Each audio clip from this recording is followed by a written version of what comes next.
En la charla de hoy hablaremos de los trastornos de conducta alimentaria y su relación con la adversidad temprana. Para ello contaremos con Noelia Linde, doctora en psicología, especialista en TCA, en trastornos de la personalidad y disociativos, consultora de MDR y docente en talleres y cursos de formación de profesionales y familiares. Y por otro lado, como muchos ya conocéis, contaremos también con Montserrat Pastora, psicóloga clínica, reconocida en el mundo de la adopción y directora de Psicoveritas. Después de las presentaciones, os doy paso para que podáis continuar con la charla y os recuerdo que el taller se realizará el 16 de junio a las 4.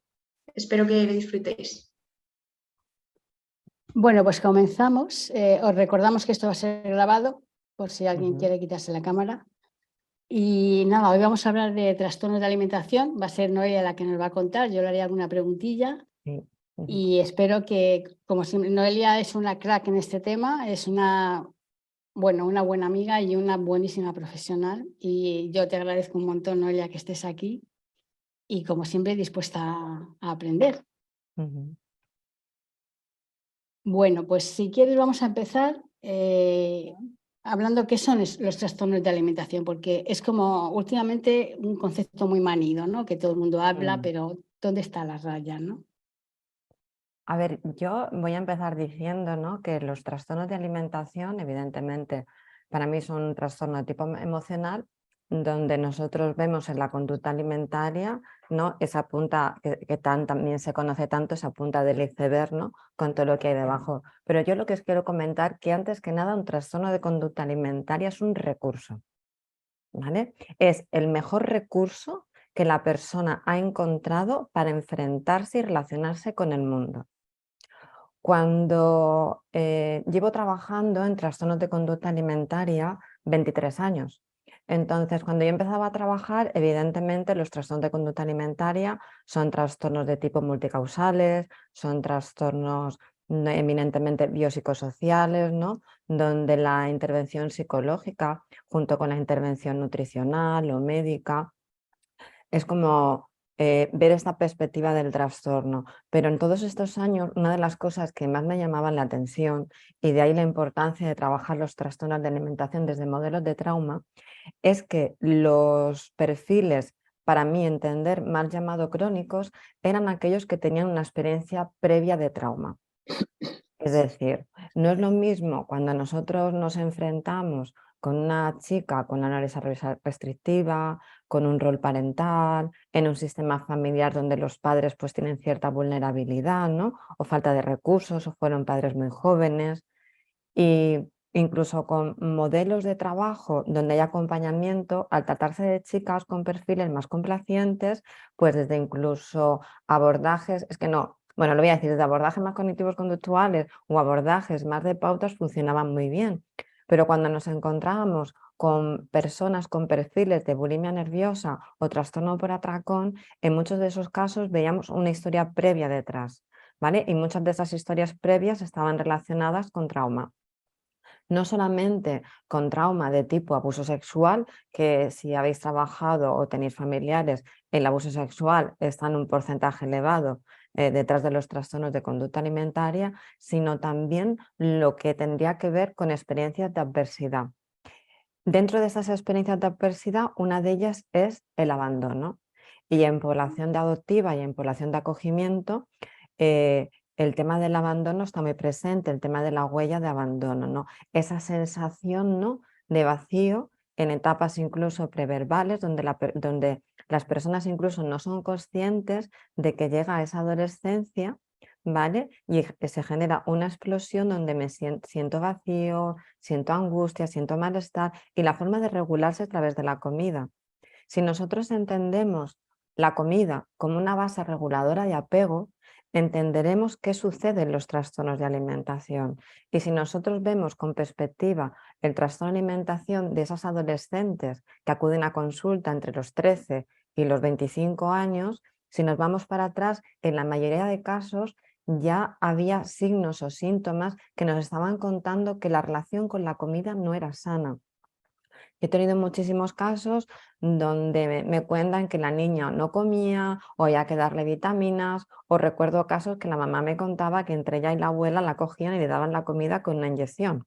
Imaginaros lo que puede ser, ¿no?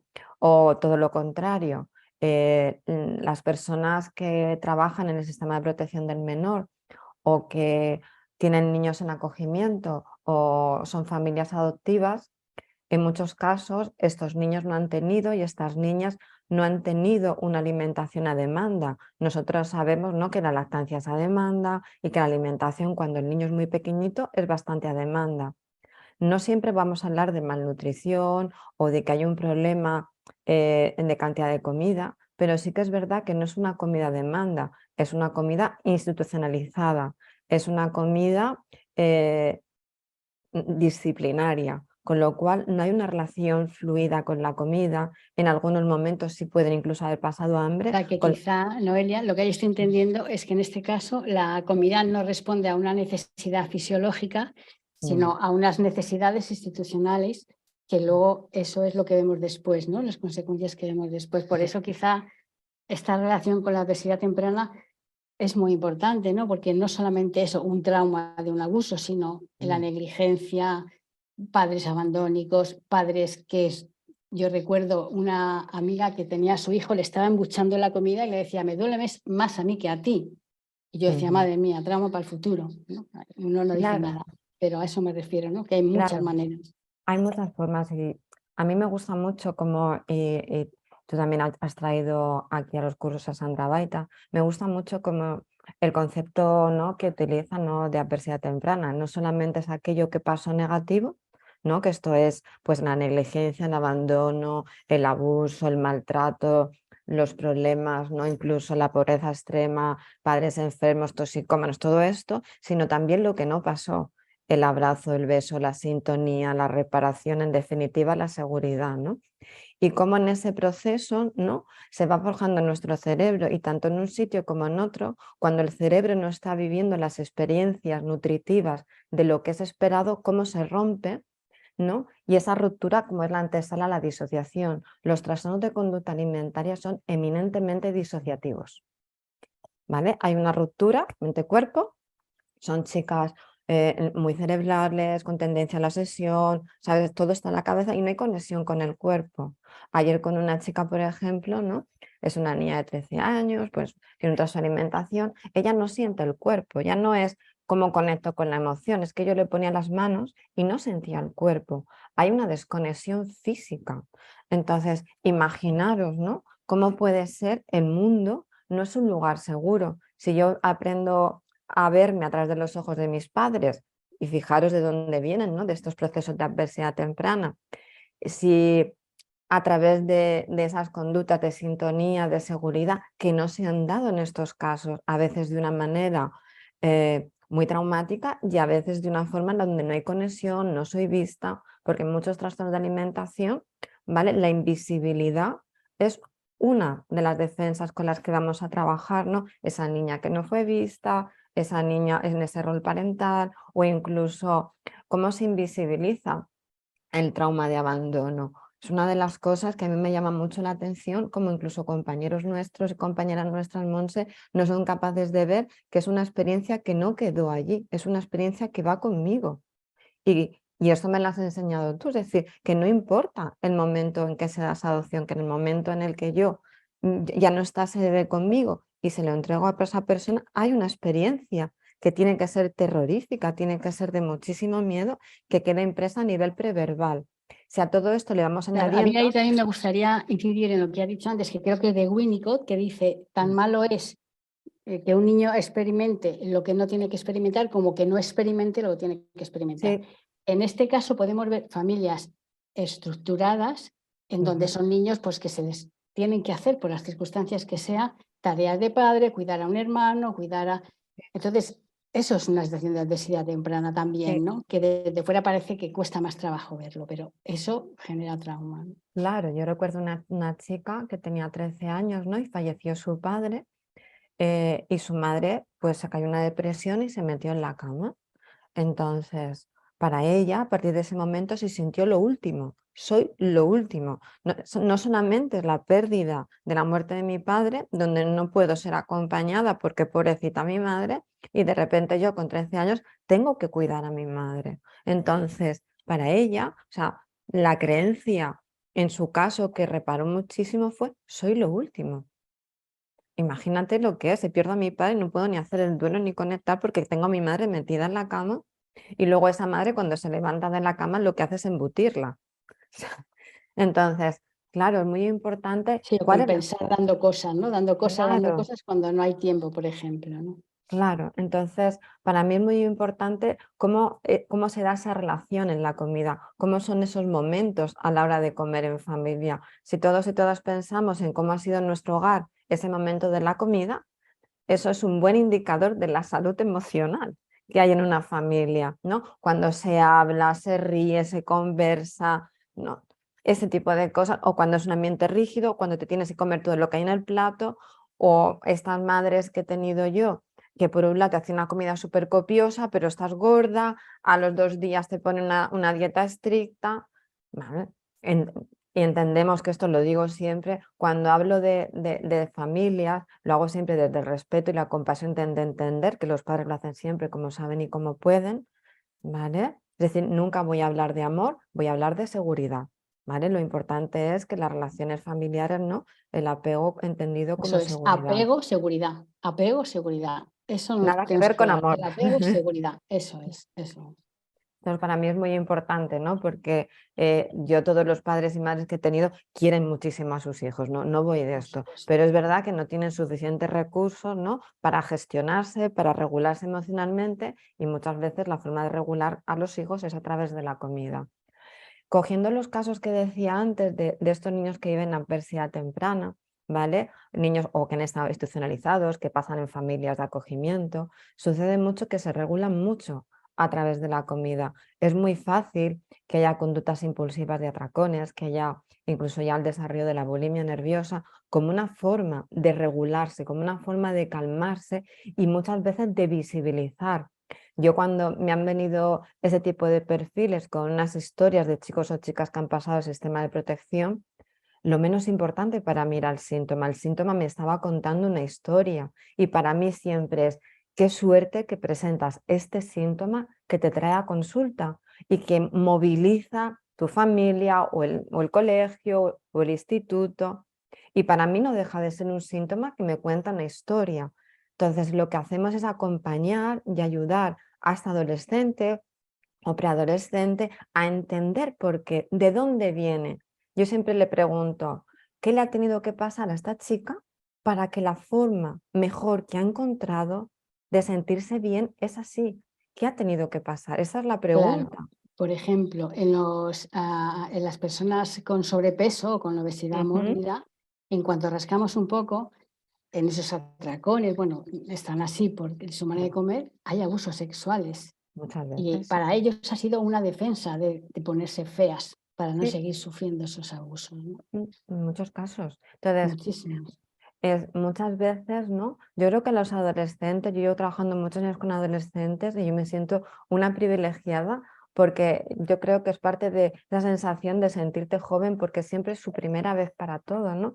Y cómo socialmente los tenemos muy abandonados, ¿no? Siempre es como los tenemos como grupo, que si es que ven redes sociales, y realmente eh, en este momento, y lo habrán visto también ahí en Psicoveritas, como desde el COVID, ¿no? Desde ese confinamiento, cómo se han disparado aquí en la Comunidad Valenciana, los trastornos de alimentación se han disparado un 800%, ¿sabes? Es decir, en niñas de 10, 11, 12 y 13 años, o sea, en un abanico y están completamente disparados y casos muy graves. Y en Es decir, mujeres cada vez más mayores, ¿no? Con 60. claro, sí, y luego tengo casos de personas, ¿no? Con, pues, longevos en el tiempo, que tienen esta historia de trauma, ¿no? Y hace poco con una chica, pues una chica que tiene 52 años, bulimia nerviosa, claro, esta chica fue abandonada, luego un proceso de adopción, pero su familia no había sido una familia suficientemente buena, ¿vale? Había habido maltrato,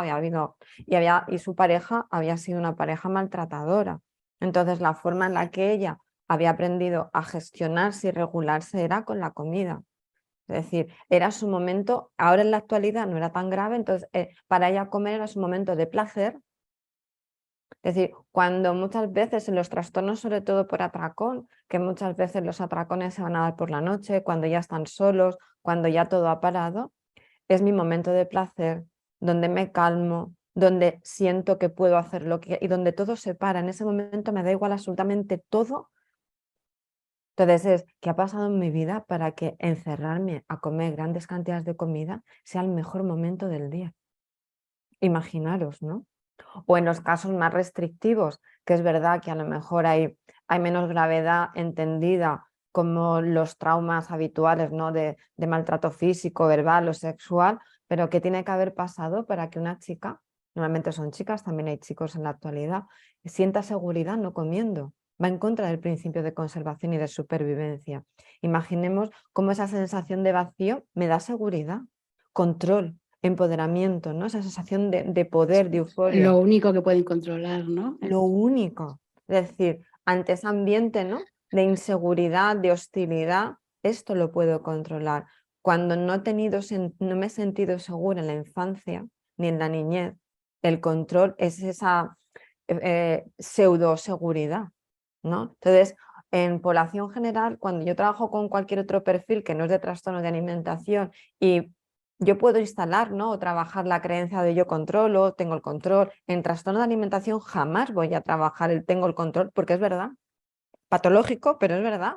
O soy fuerte, claro, ser fuerte te ha traído aquí. Qué gran recurso, pero es un recurso que es una patología. Y para mí es muy importante porque muchas veces cómo se ha infravalorado a las chicas, ¿no? incluso los sistemas de salud, por tener un trastorno de alimentación. Un trastorno de alimentación no es algo voluntario. Yo no elijo tener un trastorno de alimentación. De hecho, en la mayoría de casos es algo como muy inconsciente. Es muy inconsciente. Los trastornos de alimentación tienen que ver con las relaciones de casa, tienen que ver de cómo me siento yo. Me siento importante, me siento seguro, o no soy suficiente, no soy valiosa, no soy querible. ¿Qué me pasa? Decir, a nivel social, ¿en qué momento estoy? ¿Cómo son mis relaciones con los iguales? ¿Cómo es mi rendimiento académico? O las relaciones con los chicos, mi orientación sexual. Si me ha sucedido algo con mis compañeros, una ruptura de amigos, vacío, rechazo, el bullying ahora mismo está completamente disparadísimo. Tremendo. Tremendo, y el ciberbullying. Entonces, esto está pasando. Claro, ahí la persona llega a un momento de desesperanza, desesperación, ¿no? Y tiene este recurso. Y muchas veces del sistema de salud o muchos compañeros es limitar el síntoma. Vamos a quitar el síntoma. No, muchas veces Por ese eso muchos síntoma... centros no salen los adolescentes que les han llenado de comida, pero no de otras cosas, ¿no? Y aquí Tal también cual. entender que cuando uno come, o sea, ante esa sensación de vacío, cuando uno come, que generalmente es azúcar, hidratos de carbono, se convierte en azúcar, el cerebro segrega hormonas y neurotransmisores de placer naturales. Y esto genera una adicción también, ¿no? La gente que toma azúcar, bueno, pues algo hay ahí, ¿no? Pero sí que entender como una adicción es que, como decía Noelia, no quieren estar así, no quieren eso, pero no pueden hacer otra cosa, no saben hacer Claro. otra cosa. Es decir, y de hecho muchas veces hay chicas que lo explican muy bien, es que es mi adicción, es que no puedo evitar no hacerlo, a pesar de que haya momentos en los que esas conductas pasan de ser ese recurso que me calma, que me alivia, incluso es una conducta autoagresiva, autolesiva, porque me hago daño, porque me lo merezco, porque me doy asco, como una forma incluso de castigo. Pero sí que es cierto que cuando miramos atrás en los trastornos de alimentación más graves hay una adversidad temprana, hay un trauma temprano. De hecho, en los últimos estudios que se está viendo incluso como a nivel perinatal ciertas experiencias pues de trauma temprano, cómo afecta ya a ese embrión, a ese niño no nacido y en el momento de nacimiento, cómo hay esa incluso predisposición que ya se habla a trastorno de alimentación, TEA. ¿Vale? Ahora mismo empiezan a haber estudios sobre esto muy interesantes, ¿no? Incluso se ha visto cómo la experiencia de trauma temprano está relacionada con el sistema dopaminérgico de recompensa, ¿vale? Esto se ha visto en ratones y cómo hay esas conductas más de hiperfagia y lo vemos también cuando nosotros vemos esta experiencia de trauma temprano, las chicas están más desreguladas, hay más cantidad de comida, estos comportamientos relacionados también con los trastornos de personalidad límite, ¿no? Muy impulsivas, con autolesiones, muy hacia afuera. Esa necesidad, ¿no? Con ese mecanismo de recompensa, como tú decías, que está muy presente en las conductas adictivas. Noelia, y a ver, todo esto yo creo que todos más o menos podríamos detectar esos atracones, esas dificultades, pero ¿qué cosas le puedes decir a los padres en qué se tienen que fijar, que no sean conductas muy llamativas, pero que ya son como que se va sembrando lo que puede convertirse en un trastorno de alimentación? Para mí hay cosas que son como muy sutiles y que muchas veces las damos como normales por edad. Cuando hay cambios bruscos de humor en los hijos, hay cierto aislamiento, pasa más tiempo en su habitación de lo habitual, menos comunicación con el sistema familiar, dejan de quedar con los amigos, ¿vale? Ese tipo de cosas que son muy a nivel social, ¿no? Muchas veces los padres, porque me ha pasado, es como, bueno, sí, pero es que es preadolescente, pasa tiempo, ya, pero es que antes no lo pasaba, ya ha sido radical, ¿no? O pasa de salir con los amigos, no, no quiero salir. Y no quiero salir porque, claro, quedan a cenar o van a tomar alcohol y yo no quiero participar de eso, ¿no? O esa sensación de es que no puedo hablar con mi hija, es que hace 4 días yo podía hablar y esto no es adolescencia. La adolescencia es un proceso donde tenemos que ir reajustándonos, esos patrones que cambian de la niñez como padres y como hijos, va a haber ese proceso de emancipación, de individualización, pero no como ruptura. Y muchas veces los padres sucede como la crianza en los primeros años de vida, es como tanta atención, parece que ahí levantamos el pie y en ese levantar el pie hay muchas cosas que damos como normales y no lo son, no lo son. O sea, que tu hijo esté aislado, no salga, no participe, no coma con nosotros, porque es que se Claro, porque pone si un delante. adolescente, por ejemplo, tiene buena comunicación con su Exacto, padre, con su madre, a lo mejor llega a la adolescencia y deja de hablar de cosas más íntimas, pero siguen hablando de lo pero que ayer, sigues de lo que ha hablando, pasado, pero ahí sigue habiendo comunicación, ¿no? Esto sería claro, como un corte en esa comunicación. exacto. Es decir, muchas veces luego las madres y los padres te dicen, bueno, ahora que lo dices, no, pero yo recuerdo hace poco y un caso aparte que presente, porque es que era como habían normalizado cosas, es no come con nosotros, no ve la tele con nosotros, ya no sale los fines de semana con nosotros, pasa tiempo en la habitación y es, bueno, pero es que es adolescente. Y yo les dije, tiene 13 años, ¿qué me estás contando? Tiene 13 años, come conmigo en la mesa. ¿Sabes? Esta sensación, ¿no? De que, bueno, es mayor, no, no es mayor, ¿no? O incluso cuando tienen que ir a terapia, dice, bueno, es que si no quiere, es menor de edad, es que esto no es que quiera, es que lo elijo yo porque soy tu madre y estoy preocupada por ti. O sea, esa sensación, ¿no?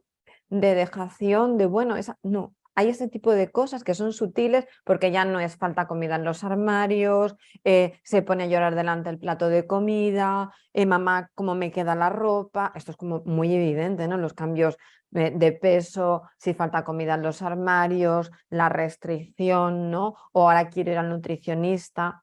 Otra cosita que también pasa es de chicas o chicos que no ir al gimnasio y de repente pasan muchas horas. Y muchas veces lo vemos como, mira, súper bien, porque antes estaba todo el día que no hacía nada. Sí, pero no un montón de horas. O de repente tienen una curiosidad voraz por la nutrición y no paran de seguir en Instagram, Real Food. No, no. Estos son cosas que A veces normalizamos. lo disfrazan, ¿no? Con Claro. quiero comer sano, ¿no? Y Claro, desde ahí mamá, es que quiero comer restricción. sano. Yo tengo un chico que me encanta, tengo una relación muy chula, lo conocí en confinamiento, me refiero online, y la relación es muy chula. Yo le digo, si yo quieres que te diga que me parece normal que te tomes un café americano y hagas una comida al día de 1500 calorías, yo te lo digo, pero es que no lo es, ¿sabes? Es decir, sí, porque mira, yo te paso el enlace de lo que yo veo, digo, si no pasa nada. ¿No? Porque si antes tenías que te pasas todo el día comiendo con atracones y ahora haces una, entiendo que para ti es un logro, ¿no? Pero todo esto, y los padres al principio era como, no, es que va al gimnasio. No, no va al gimnasio, va 4 horas al gimnasio todos los días, que le impide relacionarse, le impide ir a la universidad. No es, qué bien que hace deporte, ya no está encerrado con los videojuegos, ¿no? Porque muchas veces estos cambios se ven como bien, claro, bien, 1 hora, no 4 horas diarias. Entonces, son estos Noelia, ¿y cambios. cómo influyen en esto que estás contando los medios de comunicación y las redes sociales? Porque ahora, bueno, estaban hablando de prohibir incluso retocarse para que se den imágenes reales de las chicas, pero claro, lo que ven en las redes son chicas perfectas, chicos perfectos. Y esto no es Pero, real, ¿no? claro, lo que pasa es que estamos generando como adultos un mundo de plástico increíble. Te voy a contar algo personal. Yo tengo una cuenta de Instagram profesional, pero soy un desastre, es decir, publico cuando puedo, como puedo y ya está. Y recuerdo que subía un par de vídeos y recuerdo que un compañero psicólogo me dijo, Noelia, tienes que hacer un vídeo de edición porque se te queda la cara muy fea. Y yo le doy vueltas y digo, es verdad, se me queda la cara. Y luego pensé, pero qué narices, si yo estoy aquí de psicóloga, yo no estoy aquí de guapa, ¿sabes? Y yo lo pensé, dije, pues no me da la gana, no pienso poner ninguna decisión. Si me queda el ojo así, pues ha quedado así. Porque es como se me ha quedado el ojo cuando Claro, se pero fíjate cómo cierra. penetra eso hasta en los compañeros, ¿no? Claro, Cómo estamos dando claro. esos valores. Es que y de repente lo pensé y luego me dio rabia y dije, pues no lo voy a hacer, no quiero hacer una edición, no quiero.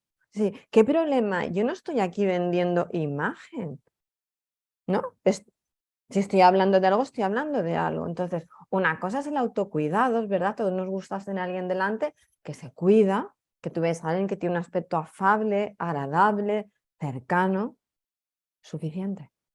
Entonces, claro que los chicos o las chicas, aquí tengo una chica que tiene 19 años y parece que tiene 10 más. Yo no, se hace cosas que yo no sabía que existía, perdonad ¿no? Yo no sabía que te podías poner las pestañas unas a una, lo siento mucho, yo esto no lo sabía que existía, ¿no? Y las cejas y las uñas perfectas, o sea, ni la Kardashian. Claro, es una Bueno, chica, la edad de los retoques se está empezando a los 18, 19 años. claro, esta es la edad que tiene, pero es que se ha hecho un retoque de mama que como yo le digo, le dije a su madre, es que no me habéis dado tiempo. Es que viene a consulta y al mes lo tenéis cerrado. Una chica que ya tiene anorexia, había perdido mucho peso, ha recuperado y tiene una caída de 1 centímetro de mama. Una caída de 1 centímetro.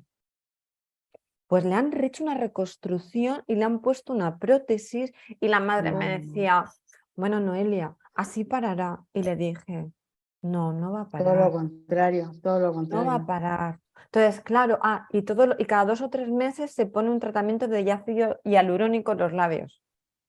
19 años. Es una chica que antes de nada de todo esto era preciosa. Pero es verdad que es una chica que de pequeñita, pues una mamá, esto también nos sucede, mamás que han tenido un trastorno de alimentación han sido muy preocupadas por la imagen, cómo acompañan a sus hijas desde el miedo, ¿vale? Pues en Elche hay un endocrino que no está bien, un pediatra endocrino que no está bien, ¿no? Entonces hace unas dietas tremendas y esta chica fue puesta a dieta. Era una mamá que le ponía siempre el top más largo del baile porque tenía barriguita, ¿no? Esto. Y es una mamá que, claro que quiere a su hija, que no quiere que le pase nada a su hija y que hace todo lo posible para que su hija se sienta bien. Pero ¿qué sucede? No es desde, está bien tal y como eres, no tienes que hacerte nada. ¿Cómo? Ácido hialurónico, pestañas, uñas. Vino un día sin maquillar, con coleta y con chándal, le digo, qué guapa. Y me dice, ¿estás de broma? Digo, no, creo que es la vez que más guapa la he visto. No sabía que tenía esa cara. Claro. Entonces, ese tipo de cosas es excesivo y tiene unas fotos. Yo que hace mucho tiempo que no veo las cosas, como antiguamente cuando yo era joven y la Paris Hilton, ya no sé quién se hace esas fotos tan divinas, ¿no? Yo paso bastante, pero es ese tipo de foto, digo, ¿cuánto tiempo hizo? Y madre mía, mi madre se tuvo aquí 10 horas para esta foto. Entonces, claro, es verdad que vemos este tipo de cosas en redes sociales, pero los adultos también promocionamos esto. No es una cuestión solamente adolescente. Entonces, aquí tenemos que responsabilizarnos todos. Es verdad que el mundo cada vez es más de plástico, se consume más. Yo intento entender cada vez más a los adolescentes, ¿no? Porque cada vez me voy haciendo más mayor y la distancia es más grande. Y hace poco, ¿no? Con el tema de los streamers, ¿vale? La importancia que tiene para los preadolescentes la información que te da un streamer. De hecho, yo no sabía ni lo que era un streamer, ¿no? Entonces, Pues claro. explícanoslo porque seguro que hay alguno que no lo sabemos. Pues serían como el término técnico, la explicación técnica, no la sé, ¿no? Es este perfil de persona, lo que ya hablaríamos al youtuber, la persona que está delante de la pantalla, ¿no? Y cómo les cuenta esa información con esa energía, cómo nos llega, cómo tiene un chat abierto donde pueden hacerle preguntas. y les llega muchísimo, porque si su streamer favorito habla algo de dieta o de que es importante hacer deporte o que es importante cuidarse, es como, es que lo ha dicho este streamer. Y menos mal que algunos streamers dicen cosas que digo, por fin, por Dios, menos mal, ¿no? Pero imaginaros la cantidad de horas que pasan los chicos y las chicas, la energía de esa gente que trabaja es agotadora. Menos mal que alguno cuenta que es agotador y que tienen que descansar, Y ¿vale? alguno ha contado de la depresión, Sí, de sí, sí, sí. esa presión de tener que estar siempre Y 10 eso y todo, también ¿no? les llega, con lo cual, pero ¿qué pasa con las youtubers, con las chicas? Esto de buenos días, eso no es real. ¿Cómo te vas a levantar así? Si nos levantamos poquito a poco con un café o con un cacao, sintiéndonos en el mundo, ¿no? Entonces, es verdad que hay muchas exigencias. Luego una cosa que me llama la atención mucho es la moda. Cómo, aparte de la estimulación, cada vez a las niñas la menarquía les viene antes. Es decir, con 10 años ya están teniendo su primera regla, los cambios físicos, la ropa. ¿Cómo es esa ropa?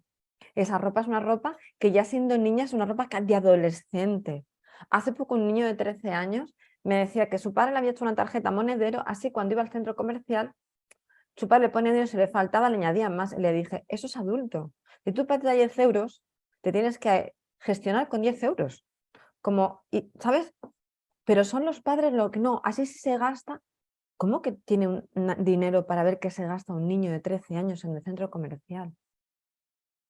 Esto, Yo creo que ahí hay mucha confusión en ese tipo claro, de crianza. Se confunde la crianza respetuosa con este tipo de cosas que no son nada buenas, ¿no? claro, esto es como, no, le das 15 euros o 20 o 10, lo que a ti te parezca, lo que tú consideres que tienes Y que a se que gestione. comprometer, y con eso que se gestione. No es, me voy al cine y es que luego hemos pensado ir a los bolos. Chico, no tienes dinero para ir a los bolos y para cenar porque no te toca por edad. O chicas pequeñas y jovencitas yéndose de compras. ¿Cómo que de compras con 13 años con una tarjeta, sabes, en plan Pretty Woman? Y te las ves el día que fui al cine y te las ves todas chiquitas, que son muy bonitas de ver, todas chiquiticas con las bolsas. Y dices tú, ¿no? O cuando en el colegio, otra cosa que me pasa desde que soy mamá, en el colegio yo me escandalizo, me vais a perdonar. Yo creo que los bailes de los niños o las niñas tienen que ser bailes de niños y niñas.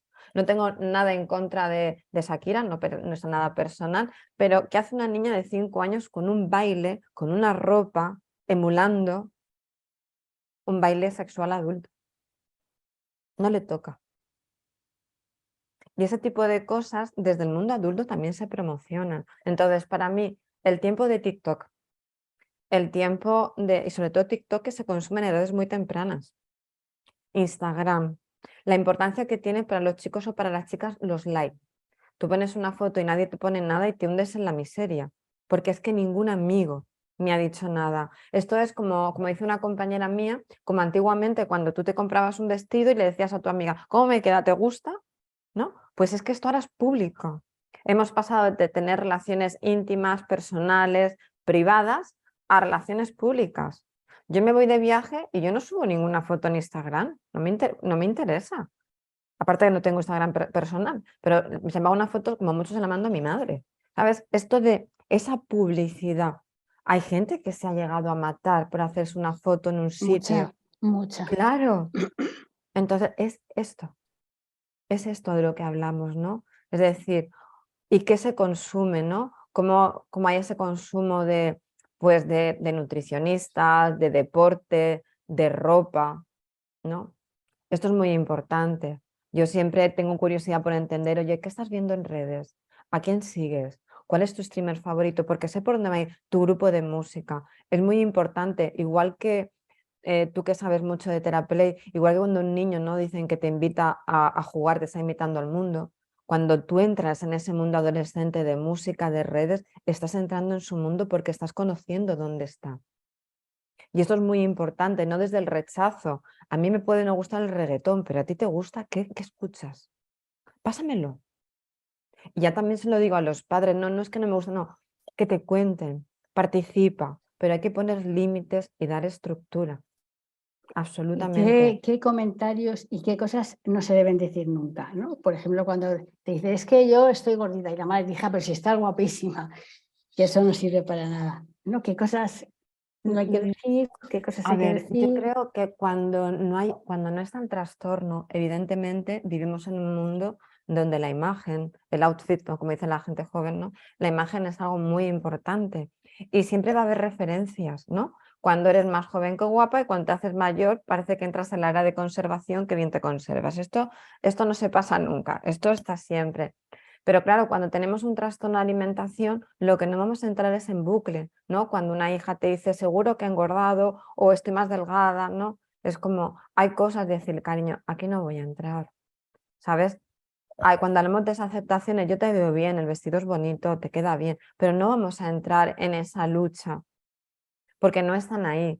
Yo recuerdo, y esto siempre lo cuento, que para mí una de las variables que era más importante en el trastorno de alimentación eran los factores socioculturales, que son de los que estamos hablando, como promoción de esa insatisfacción de la imagen corporal, que es epicéntrica en los trastornos de alimentación, ¿no? Y sin embargo, recuerdo en la tesis doctoral cómo me llamó la atención que lo que más explicaba la aparición y el mantenimiento de los trastornos de conducta alimentaria era la relación del sistema familiar, el ajuste del sistema familiar. Entonces es muy importante que nos demos cuenta, ¿no?, de qué estábamos hablando antes. ¿Qué nos dicen los profesionales que saben tanto de esto? Padres suficientemente buenos que reparen, sintónicos, que acompañen. Evidentemente, es tu hijo o tu hija, le vamos a decir que está guapo, que está guapa, pero no solamente es eso, ¿no? Cuando acompañamos académicamente, también desde la curiosidad, desde el divertimento, no desde la exigencia. Yo me encuentro con chicas de 10 años que tienen ansiedad para ir al lunes porque tienen un examen, tiene 10 años. ¿Cómo le estamos transmitiendo a esa niña que es un examen? Dios mío, démonos cuenta de cómo imprimimos a veces, ¿no?, esa energía. Entonces, esto es muy importante. No Y se trata de que... qué difícil es que los padres entiendan que ellos tienen mucho que ver en eso. Claro, yo Qué por ejemplo, difícil. es muy difícil. Yo, por ejemplo, siempre con la mamá que te comentaba antes, claro que sé que lo que ha intentado es protegerla, pero Por es verdad que en supuesto. esa protección ha puesto el camino de baldosas amarillas para justo lo contrario, ¿no? Porque no es lo mismo desde la conciencia de un acompañamiento nutricional o deportivo a desde el miedo a que no te pase, porque lo que estoy proyectando y poniendo el foco en lo que sí te va a pasar, ¿no? Yo creo que es muy importante, ¿no?, la educación nutricional, cómo los padres nos relacionamos con la comida. Esto es muy importante. Claro, pero ahí Cómo- hablabas antes del trauma transgeneracional, ¿no? Una mamá que ha tenido un problema de alimentación, lógicamente, pues lo va a transmitir de alguna forma, ¿no? Como una mujer abusada, es posible que de alguna manera su hija sea abusada también, ¿no? Claro, eso me ha pasado, menos mal que no es algo que sola, pero sí que es verdad que cuando hablamos de trastornos de alimentación, como es tan importante lo que hay debajo, ¿no? Esas experiencias de no ser suficientemente buena, de no soy válida, no merezco ser querida, de la sensación de vacío, de rechazo, de odio, ¿no? Porque hablamos de emociones muy, muy intensas de odio, de rechazo, ¿no? Incluso en muchos casos de acción suicida. Entonces, claro, muchas veces cuando yo he trabajado muchas veces con chicas, como yo digo, en etapas, para mí los trastornos de alimentación sí son recuperables, 100%, la persona no tiene por qué vivir toda la vida enferma, pero sí que es verdad que a veces se trabaja en etapas porque tú puedes trabajar y se puede regular incluso el síntoma nutricional. Pero a lo mejor en esa etapa más joven no podemos llegar a la creencia de no soy suficientemente buena, o no sirvo para nada, o no soy válida. Y en otra etapa sí trabajaremos, porque esto es lo que hay realmente debajo del trastorno de alimentación, ¿no? Entonces, es muy importante, ¿no? Para mí, la prevención de los trastornos de alimentación no solamente es nutrición, autoestima, que sí, nutrición, autoestima, Sí, sí.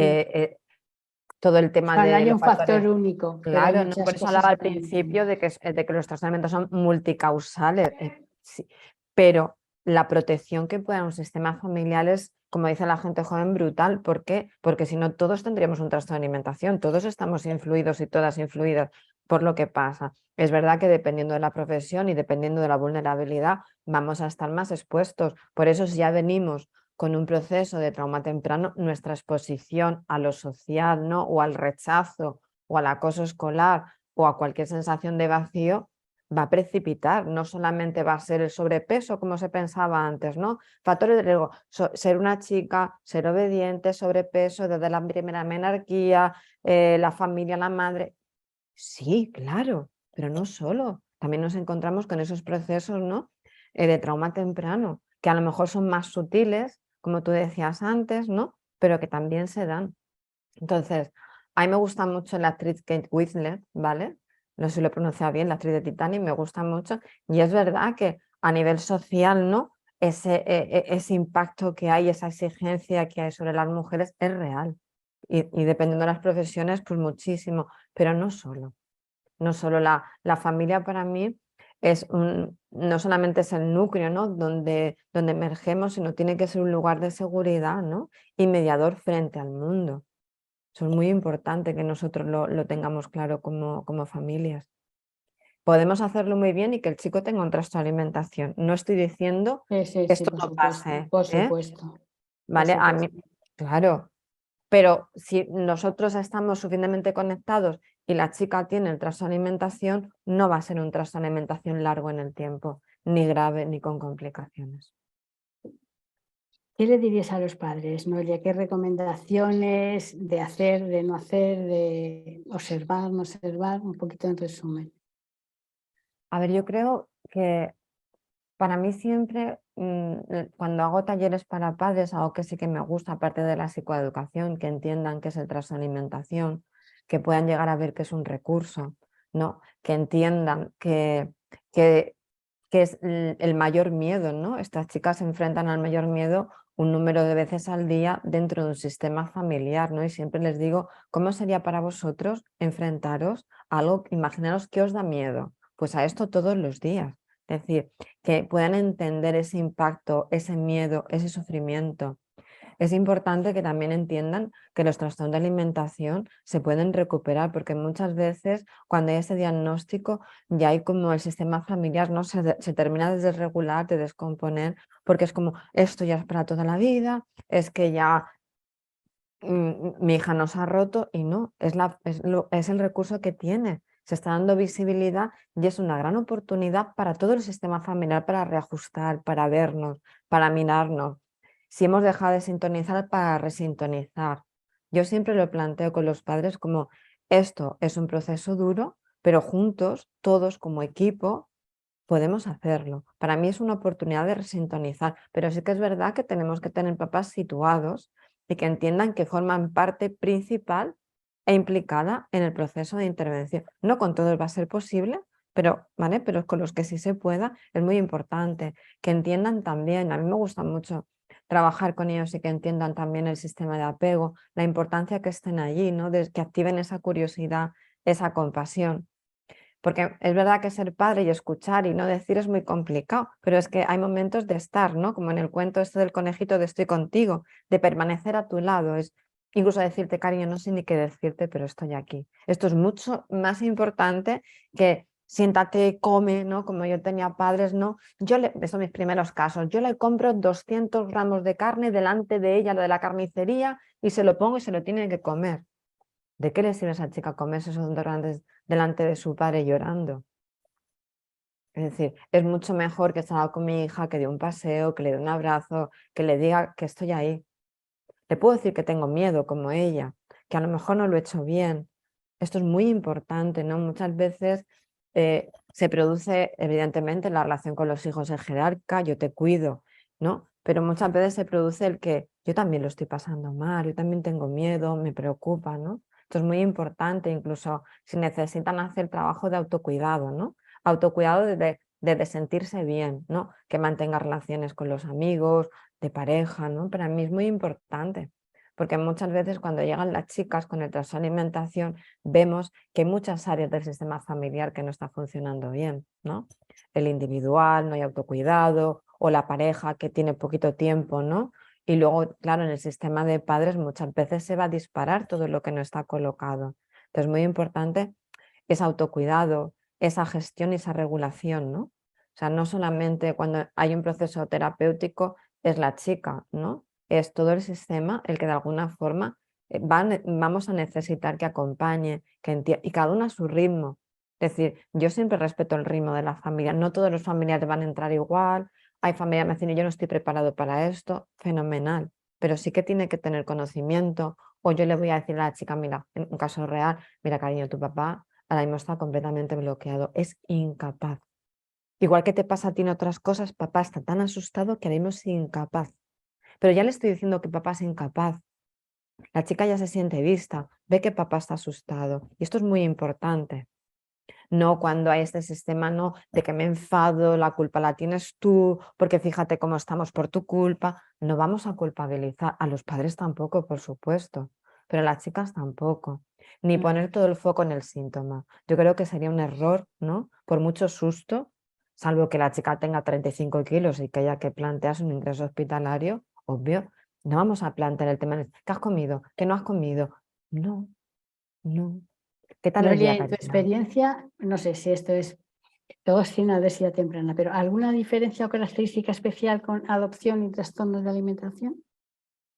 Es que como mi primer caso fue así, a ver, para mí es esta sensación, ¿no? de abandono, de vacío, esa necesidad tan profunda de regular, ¿no? Es verdad que cuando ha habido los casos en adopción, ¿no? Y la adopción ha sido, incluso en los primeros años, suelen ser con asociaciones de bulimia nerviosa, trastorno por atracón, ¿no? Esa necesidad de parar, ¿no? Ellas lo explican muy bien, necesito como parar todo lo que hay en la cabeza una vez que está en la tripa, ¿sabes? Es como que todo para, ¿no? Esa sensación cuando entra en ese estado, ¿no? De pereza, de desesperanza, ¿no? Como ese ritual, ¿no? Alimentario me calma, ¿no? Para mí es como, tiene más profundidad, más calado, cuenta más la historia, ¿no? Sería algo más profundo. No te podría decir otra más diferencia que esa, porque es como Sí, explico el bueno, es un abandono. vacío quizá mucho más, Es más mayor, arraigado, ¿no? O sea, ¿sabes? Como eso es, mayor, más no es profundo. más profundo, ¿no? Porque tiene que ver con su historia, tiene que ver con esa etapa preverbal, tiene que ver con esa parte de no entender. Claro, porque cuando sucede la sensación del atracón y, y yo he sufrido por maltrato en casa, y con mis padres, o incluso el abuso, ¿no? O sea, sí que es verdad que hay sensación de vacío, pero es otra cosa. A mí me lo explicó muy bien un chico que su madre le abandonó a él y a sus hermanos en la Guardia Civil en el pueblo. Entonces este chico me explicaba que el agujero que se le quedó ese día solamente lo había conseguido calmar con la comida y con una chica con la que estaba, que era tremendo, porque era una chica de una relación de una intensidad, ¿no? Esa sensación de que el dolor es tan profundo, el vacío es tan profundo, el abismo es tan profundo que necesito algo de una intensidad dolorosa. Es decir, cuando comes no es comer hasta llenarme mucho, no es los atracones que tú decías, no, de venga, me como 4 o 5 napolitanas, la leche o los bollos, no, es que como es hacerme daño, porque necesito que Sí, sí, eso pare, ¿no? Yo la palabra que utilizaría sería como mayor profundidad. Es como algo mucho más profundo. mucho más profundo y mucho más temprano todavía, ¿no? Mucho Claro, más. y muchas veces lo vamos viendo en la relación con la comida. Hay mucha desconexión y esto lo habrás visto tú. Cuando ha Claro, pero habido estos... incluso fíjate desde lo perinatal, ¿no? O lo Exacto, sí, sí, perinatal, estos sí, niños sí, sí, que han experimentado malnutrición en el embarazo, sí, sí, ya sí, hay sí. también una predisposición muchísimo más grande, ¿no? Claro, pero es eso, cómo ves cómo hacen acopio, como ardillitas, ¿no? De pequeños, cuando han pasado estos momentos, esa necesidad, ¿no? De comer constantemente y cómo tienes que pararlos, llevarlos al cuerpo, que te dicen la tripita, ¿no? Yo cuando trabajo con niños que no vienen por ese tema, cuando trabajas con población adoptiva, por cualquier tipo de problema, siempre aprovecho para hacer ese trabajo de conexión del niño. Siempre exploro el área nutricional porque suele estar desregulada. Te van a contar, no, la verdad es que comen muy poquito, muy pocos alimentos, el momento de la comida, o todo lo contrario, come de todo a cualquier hora, es que, entonces, aquí ya nos está contando que hay un problema de regulación, hay algo que no está funcionando bien, y es verdad que, bueno, es que como era de origen no sé qué, y es como que esto no va con el origen y que no le gusta el alimento, esto va con la relación, con la relación de apego, Claro. cómo es la comida. Los niños, los bebés son muy glotones porque la comida es supervivencia. Entonces tienen una alta curiosidad por los alimentos. ¿Qué sucede cuando no la tengo? ¿O qué sucede cuando necesito, como una ardillita, están constantemente haciendo acopio? Más esa sensación de, pero ¿cuándo va a haber comida? Se acaba la comida, es que tenemos que ir a comprar. Entonces siempre aprovecho cuando son pequeñitos y no vienen por esto, porque realmente con 5 o 6 años los papás no te traen, vienen por otras cuestiones, ¿no? De ira o de... Y siempre aprovecho para explorar el área de la comida, cómo es para ellos, Muy ¿vale? importante. Como para mí es súper importante. Yo siempre digo, y aquí yo tengo mi toca por los trastornos de alimentación de tantos años, digo, por favor, el primer año darle de comer solo vosotros, porque el vínculo se hace a través de la comida. Y cómo se sienten los padres, ¿no? Con la respuesta de la Claro, comida de sus hijos.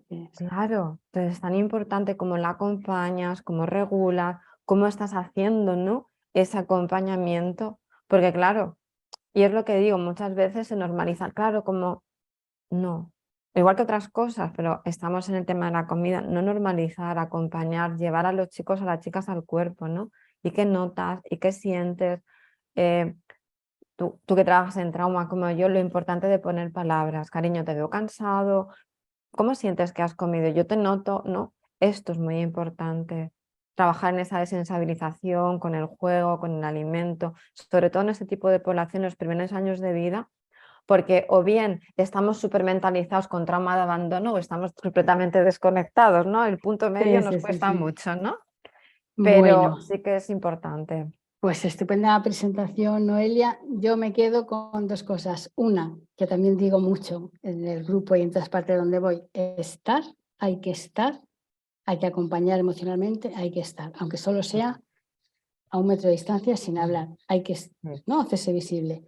Y por otro lado, desmitificar ese estereotipo de los trastornos de alimentación no se curan. Los trastornos de alimentación se curan y me parece que eso es fundamental. Y bueno, vamos a pasar a las preguntas. Miriam, de momento solo hay una, a ver si los demás os animáis.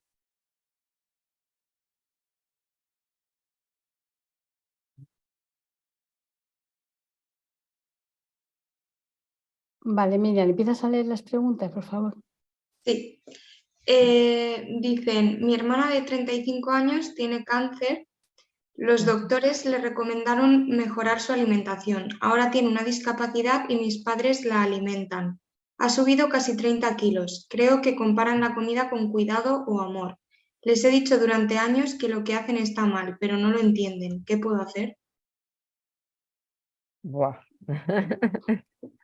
Si Noelia contesta esto, la ponemos un monumento. Creo que entiendo la complejidad del caso. Cualquier respuesta que se dé aquí, vale, puede ser válida o no. Es muy difícil cuando unos padres acompañan a sus hijos en un proceso oncológico, ¿vale? Entonces, muchas veces la forma en la que se vinculan, pues no termina de ser del todo sana. Entonces, siempre la alimentación se ha asociado con cuidar, ¿vale? Es la forma en la que te cuido, te quiero y te doy seguridad. Y esto pasa desde el amamantamiento a la comida. Yo recuerdo una prima mía que era muy bonita y que decía, yo es que quiero que me haga mi yaya la salchicha, la croqueta de mi sabor. ¿Por qué? Porque era ese sabor de su infancia. Yo siempre digo que en mi familia la leche con Nesquik, voy a decir la marca porque es esa, cura. ¿Por qué? Porque mi abuela siempre que llegas a su casa, hija, ¿qué cara traes? Hazte un vasito de leche con un poquito de Nesquik. Y yo, cuando me veo pocha, yo en mi casa nadie consume cacao, ni mi marido ni mi hija, yo sí me hago mi vasito de leche con Nesquik. Entonces, es una forma de cuidar. ¿Qué sucede? Que evidentemente, si yo estoy tan asustado de que la vida de mi hija corre peligro, esa forma de cuidar, que puede iniciarse desde ese cuidado, desde ese amor, se puede convertir en algo patológico. ¿Qué pasa? Que son los papás los que tienen que entender que eso llega un momento que le está haciendo daño. Entonces, es muy difícil que tú, como hija, como hermana, se lo puedas hacer ver, ¿vale? Pero es muy importante que ellos entiendan que llega un momento que esa forma está haciendo daño, porque una cosa es mejorar la alimentación, porque evidentemente en cualquier patología y cualquier patología crónica, VIH o cáncer, una buena alimentación es vital para los tratamientos y para la recuperación, pero no una sobreingesta, pero es la forma en la que cuidan, en la que están presentes y en las que se sienten que pueden Claro, hacer algo. yo creo que Entonces, aquí, sí, en nuestra cultura, en la cultura italiana, en muchas culturas, la comida familiar de la madre, ¿no? claro, Donde tu madre te da lo más rico que tiene, lo que más te mm, gusta. A lo mejor no te puede decir cuánto te quiero o te puede dar un abrazo, pero se puede estar un día entero en la cocina para hacerte tus croquetas favoritas, ¿no? Te ha saltado una pregunta, Miriam, la voy a leer yo, que no sé qué es esto porque no me deja aquí. A ver. ¿La selectividad alimentaria tiene que ver con algún trauma de la infancia o adopción o simplemente es por un tema de proceso sensorial? pues depende, no sé exactamente a qué se refiere, no lo sé. Claro, yo, hombre, de luego, creo que tiene bastante que ver con todo lo que hemos estado diciendo todo este rato, ¿no? Mm, Bueno, si no lo puedes explicar o cuál es un poquito más la pregunta, Claro, continuamos. es como... ujú. ¿Dónde podemos volver a escuchar la charla? Esta charla no se cuelga. Entonces, si alguien tiene mucho interés, nos escribís a la secretaria y le pedís, por favor, permiso para que os dé permiso para verla un par de días. De todas formas, os estoy dejando toda la información de todos los talleres y webinars que hay en Psicoveritas y en junio, el día 26, tendremos el taller online de este webinar de trastornos alimentarios más allá del síntoma nutricional. Os lo dejo todo por el chat para que podáis verlo. Estupendo. Vale, luego hay más preguntas. ¿Cómo distinguir cuándo hay un gusto por la comida y saber cuándo pasa a ser un atracón? Bueno, yo creo que hay una gran diferencia. Una cosa es cuando la comida es algo placentero, agradable, que me gusta, ¿vale? A mí me gusta comer, ¿no? Y lo disfrutas, estás en un estado, lo comes tranquilo, ¿vale? Da igual lo que sea, da igual que sea un chocolate con churros, un café con leche, comer tostada con tomate, ¿no? Y tú estás disfrutándolo. O cuando hay impulsividad, voracidad y pérdida de control. Yo creo que son características que no tienen nada que ver. Una cosa es que la comida esté rica, que yo la disfrute, que es algo nutritivo, y otra cosa es con ese componente de impulsividad, de pérdida de control, de voracidad. Una cosa es, hay personas que comen más cantidad, cada persona tenemos nuestras necesidades y nuestro gasto energético, y otra cosa es cuando la persona no puede parar de comer y come grandes cantidades de comida en un tiempo muy pequeño. Vale, bueno, Loreta quería comentarnos algo y nos dice que es un poco largo. Te pedimos brevedad, Loreta, que nos queda ya poquito tiempo, por favor. Y para que haya alguna otra pregunta más. Es solamente, gracias Noelia, es una cosa que me ha vuelto a la cabeza un poco a nivel social o lo que sea, respecto o sea, hay muchas cosas sobre, no se come lactosa, no se toma leche porque hace daño, no se toma gluten porque hace daño, ¿no?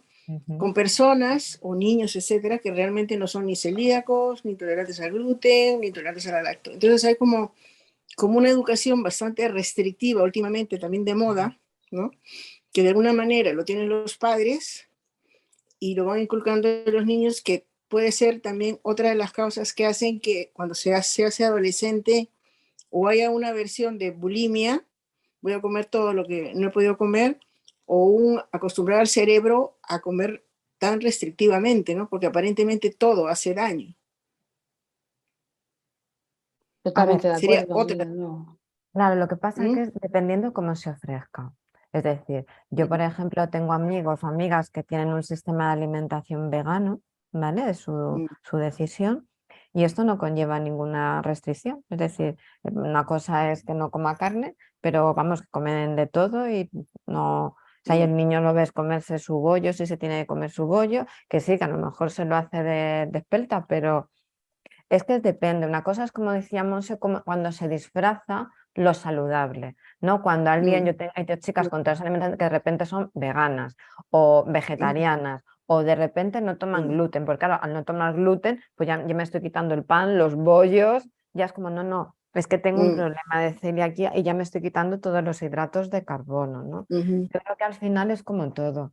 ¿Cómo entiendo yo esa relación con los alimentos? Y creo que hay una cosa muy importante que es el sentido común. Una cosa es si alguien realmente enferma o con el tema de la lactosa, celiaquía, las cosas que has comentado, pero al final es el sentido común, porque si no nos vamos a encontrar como ahora mismo que suceden prácticamente todo extremos. O hay estos consumos ingentes, ¿no? Pues, de un montón de azúcares, ¿no? De productos de bollería industrial, de azúcares, de lácteos, de no sé qué, que tiene... Yo hace poco me llevé las manos a la calle a coger un yogur a mi hija y tenía 18 gramos de azúcar. Digo, pero por Dios, ¿no? Pero, ¿sabes? Es decir, que estamos aquí y luego estamos en el otro extremo absoluto con, ¿no? ¿Cómo se llama? Ágave para endulzar. Entonces yo creo que al Sirope de final, ágave. ¿sabes? Que al final tenemos que activar el sentido común. Los niños están en el mundo, una cosa es la elección de yo no voy a comprar a mi hija chuches, pero va a un cumpleaños, va a comer sus chuches. O si un día se come un huevo Kinder, pues se lo ha comido. O sea, no hay ningún problema. Yo creo que utilizar el sentido común. Es decir, Y a los veces niños no tomar están decisiones tan drásticas como decía Claro, Loreta, de que ahora le quito el gluten, ahora le quito para la... nada. ¿Por qué? Claro. ¿Por qué? ¿No? No tiene mucho Es sentido. que Bueno, sí que son modas que pueden hacer daño, ¿no? Claro, pero es siempre como, porque yo he visto, ¿no? Lo dio en tantos años, cosas que yo a lo mejor no comparto, pero no supone una restricción. O sea, de verdad, tengo unos amigos que son veganos y es como que los niños comen menos carne, comen, disfrutan. Yo voy a su casa y me hace unos bizcochos de zanahoria que te mueres. Pero claro, luego hay otros sistemas que dices tú, es que esto ya no, esto es una moda y esto es restricción. Uno de los casos que tuve era eso, los papás comían tan estricto que la chica no se había comido nunca una napolitana de chocolate. Entonces, claro, el día que se la comió, pues no paró. Entonces, claro, tenemos que tener cuidado, por eso digo que es tan importante el sentido común y el respeto. O sea, a ti como padre te sientan mal la lactosa, estupendo, pero no tienes por qué quitársela a Claro, tus hijos. claro, claro. Y Claro. que uno Bueno. puede ser vegano desde un Sí, sí. convencimiento filosófico y Exacto, saber cuáles exacto. son las proteínas, hacer una alimentación adecuada, pero no decir, ahora voy a dejar de comer carne y pescado porque no sé qué, y no compensas con otras cosas. No, No, bueno, no, es pues que como son dice modas. Noelia, sentido común, sentido común, sentido Es común. que para mí hay cosas que son, ¿sabes? Es una cosa es poner conciencia y yo creo que tenemos que ser conscientes en la alimentación. Al final vivimos en un sitio donde si nos centramos en los nutrientes de nuestra tierra y los que tocan por estación y nuestra dieta mediterránea, vamos a comer infinitamente mejor. Y es cierto que los niños de hoy día ya toman más azúcar que mi abuela con 95 años. Acordaros de una abuela que tomaba Nesquik. Entonces, imaginaros, ¿no? La barbaridad que nos encontramos. A mí me preocupa más el tema del azúcar con todo lo que sabemos ahora, que está asociado a un montón de enfermedades crónicas y esto, sanidad no se mete, ¿sabes? Es como, y sobre todo Bueno, en ahí productos muy... entraríamos en una Sí, guerra no, ya. no voy a entrar, no voy a En entrar. fin. En Vamos a productos seguir con las infantiles. preguntas. Sí, sí, sí, totalmente. Mm. Vale, Gracias. seguimos, Miriam. Gracias a ti. Hay otra pregunta que dice, ¿cómo poder hacer conectar a nuestros hijos con una vía más sana de regulación emocional para reorientar la necesidad de regulación? ¿Cómo podemos intervenir? Y pide ejemplos. Casi nada pregunta. A ver, yo Pues creo que voy a responder contundente. Yo creo que el primer ejemplo de regulación emocional somos nosotros, ¿vale? Entonces, como padres es muy importante cuando hacemos esa educación emocional, ¿no? Tu hijo te ve que estás cansado, que estás triste o estás ansioso, ¿cómo lo gestionas delante de él?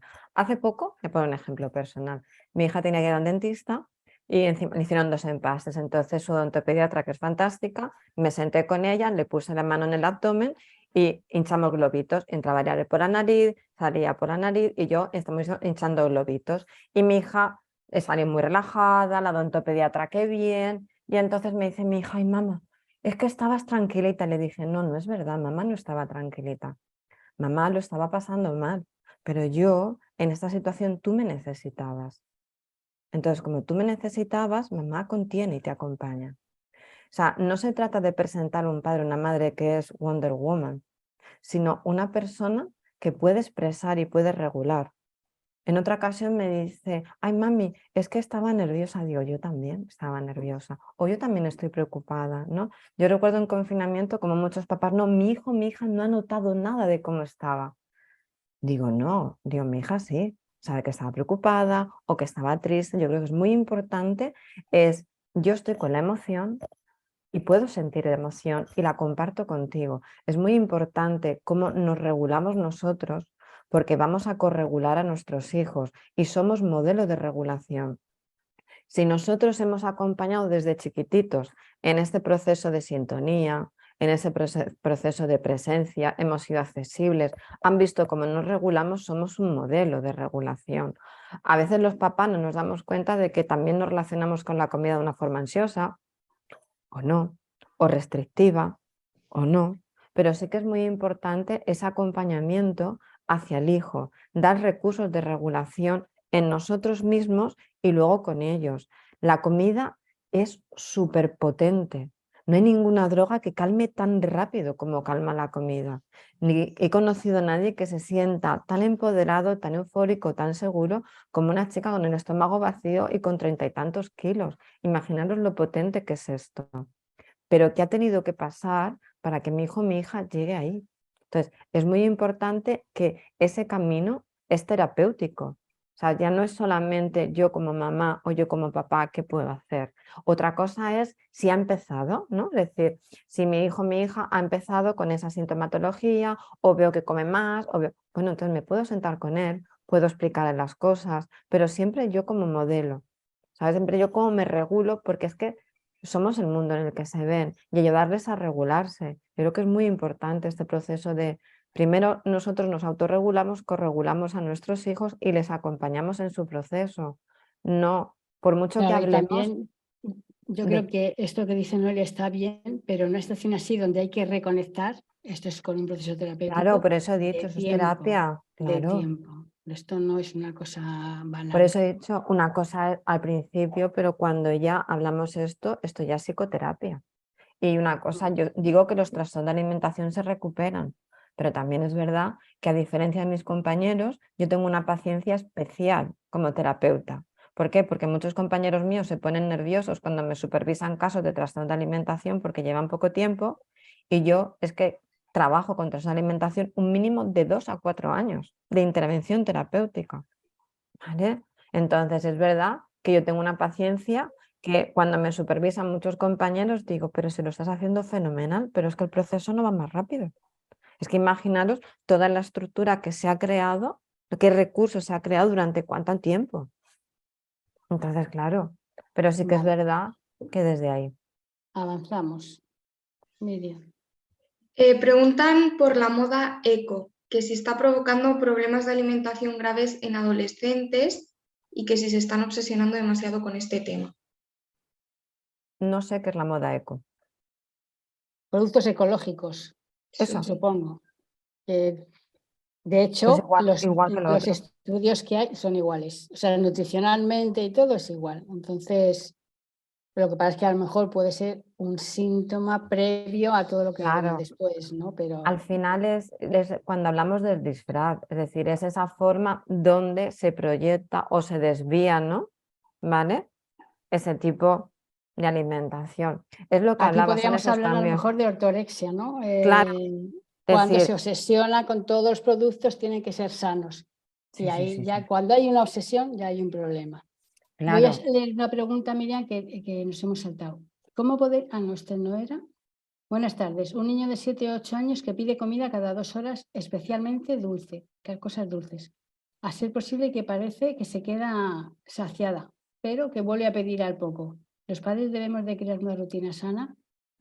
Hombre, yo creo que aquí lo primero que habría que descartar es un síndrome físico, ¿no? Se llama, me parece que Prader-Willi, que son niños que no se sacian nunca, siempre tienen hambre. Entonces, esto no parece muy normal. O habría que, si esto está descartado o alguna otra cosa orgánica, habría que ver qué hay debajo, ¿no? No sé, Noelia, ¿qué claro. te parece a ti? A ver, yo creo que lo primero, cuando son niños pequeños, completamente de acuerdo con Monse, siempre hay que descartar cosas, no es igual que ya hablamos con un adolescente. Y luego también, ¿qué hay debajo, ¿no? Si está ansioso, ¿cuál es su estado emocional, ¿no? Si que responde a algún tipo de emoción, porque evidentemente cada 2 horas, si no le pasa nada físico, es emocional. Entonces, ¿qué pasa? Que este niño necesita comer esto para calmarse. ¿Y cómo me siento yo respecto a eso? Es decir, ¿qué otras cosas puedo yo hacer? Porque no es hambre. Entonces, es un trabajo de conexión. Es cómo está la barriguita, qué necesita, tiene suficiente, ¿vale? Porque necesitan poner palabras. Cada 2 horas no se necesita comer, salvo que tuviese cualquier patología que teniendo un pequeñito hay que descartar. Pero sí que es verdad que es una cuestión nuestra, ¿no? Es decir, ¿qué hace que yo también le dé cada 2 horas de comer? ¿Qué sucede ahí? Si le doy de comer, ¿qué pasa? Se calma. Y si no le doy de comer, ¿cómo se activa? ¿Se desregula? ¿Cómo acompaño yo ahí? Paula ¿Vale? nos dice que antes nos había preguntado si era un problema de abandono, adopción o de sensibilidad sensorial. Dice, me refiero a los famosos niños llamados picky eater, que solo quieren comer algunas texturas y otras no lo pueden ni ver. ¿Eso está relacionado con algún trauma de la infancia o simplemente con temas de tolerancia o aversión a ciertos alimentos? Ni idea. Claro, ni idea. ¿Cómo se puede saber eso? No se puede saber eso, ¿no? Ahí no Bueno. puedo responder. Lo siento, pero no. Beatriz nos dice, los niños son muy sensibles a ciertos alimentos. Por ejemplo, no comen si es crujiente o duro. ¿Tiene relación con la obesidad temprana? Pues un poco igual, ¿no? No sabemos, no se puede decir así en frío. No, o sea, tendríamos que conocer un poco algo de su historia. Evidentemente, cuando yo trabajo con un caso concreto y te vas a la historia y se me dice, por ejemplo, el caso este, es que no soporto la leche porque me metían la leche con maicena, pues evidentemente en este caso es un rechazo a todas las estructuras lácteas porque se ha generado un rechazo, ¿no? O si hay casos donde los padres... Una chica me contaba que su madre tenía esquizofrenia, ¿no? Y entonces para hacer las paces siempre hacía montañas de patatas fritas con muslitos. Entonces en su edad adulta no toleraba el aceite de las patatas, la textura, pero ahí tengo información que puedo decir, sí, en este caso está asociado, pero así como algo general que tenga que ver por población. Hay otra cosa que cuando hablamos de reflejos primitivos, no sé si algunos conocéis, ¿no? Cuando el bebé está dentro del útero y desarrolla una serie de programa fisiológico para poder sobrevivir, dependiendo de la estimulación, del movimiento, bueno, de muchas cosas, pueden tener algún tipo de reflejo activo, ¿no? Estos niños que sacan la lengua cuando escriben, que les molesta la silla. Una de los síntomas que puede tener que ver tener esto como base es la textura, que no soportan algunas texturas o que pueden hacer la bola con un yogur, por ejemplo, ¿no? Esto también podría ser algo que tiene que ver con esto, pero lo demás, como dice Noelia, tenemos que hacer una historia, una muy buena historia, Claro, y ver porque... si podemos relacionar o no. Claro, me refiero que generalizar que eso pueda tener que ver Claro, con eso, claro, eso no lo sé, eso me parece. claro. Bueno, pues hasta aquí las preguntas, hasta aquí llegamos. Muchísimas gracias a todos. Creo que Miriam ya no hay nada más que decir. No, simplemente que he enviado todo lo del tríptico, las formaciones y todos los talleres. Vale, pues Noelia dará el taller, no sé cuándo es, Noelia, tu El taller. 16 de junio. El 16 de junio. Vale, pues profundizaremos en todo esto. Muchísimas gracias, Noelia, muchísimas gracias a todos por estar aquí y bueno, seguiremos en contacto más adelante. Que paséis un buen fin de semana. Hasta luego. Chao. Y a todos por la participación. Adiós. Adiós. Hasta luego, adiós. Adiós, muchas gracias. Chao.